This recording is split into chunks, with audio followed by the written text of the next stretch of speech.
We use tables daily, when we eat, when we do homework, and even when we make a spreadsheet. But the most important table of them all has helped us better understand and comprehend the basic building blocks of life and the entire universe. This is the periodic table, of course. At first glance, the periodic table seems like a simple way of organizing the elements, but it can tell us so much more than that.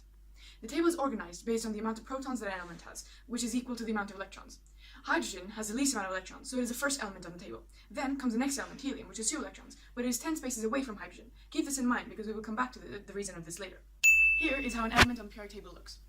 The number on the top is the atomic number, which tells us how many protons are in the atom. The number of protons also determines what element it is. This is the symbol of the element. Each element has a symbol of either 1 or 2 letters, in which the first letter is always capitalized. Here, we have the relative atomic mass number, which tells us how many protons plus neutrons there are in the atom on average, as the number of neutrons could differ in the atom, which could be an isotope.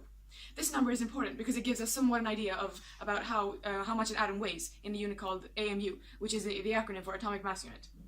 As we go from left to right on the periodic table, the relative atomic mass number increases, which leaves the heaviest elements at the bottom.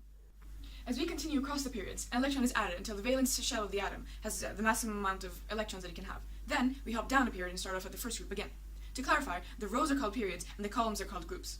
Each period also represents an energy level. You may have noticed that there are 18 groups in total. This is because of the amount of valence electrons that a subshell of an atom can have. Looking across a period, you may notice that there are 3 blocks. These are the S, D, and P blocks. Inside those fits 2, 10, and 6 valence electrons respectively. The S and D blocks are composed of metals, and the P block contains non-metals and metalloids, or semi-metals. Metals are always solid, at room temperature, with mercury as an exception. These are ductile, lustrous, malleable, and good conductors of heat and electricity. Metals compose 75% of the periodic table. Non-metals, on the other hand, are, as the name suggests, the opposite of metals. They do not conduct electricity and are good insulators of heat. They are not lustrous but can be colorful and also have high electronegativities. Despite non-metals only occupying 25% of the table, hydrogen and helium, 2 non-metals, occupy 99% of the observable universe. Amazing! Metalloids, or semi-metals, are a mixture of the properties of the two. Only fair conductors of electricity and brittle. They also mostly have a metallic appearance. To the far left, we find the non-reactive noble gases. Like I mentioned before, the elements are ordered based on the amount of electrons that the element has. Electrons are added to the valence shell.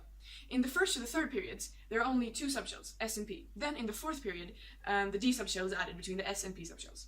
Additionally, when we go across the periods, the radius of the atom decreases due to the increase of electronegativity.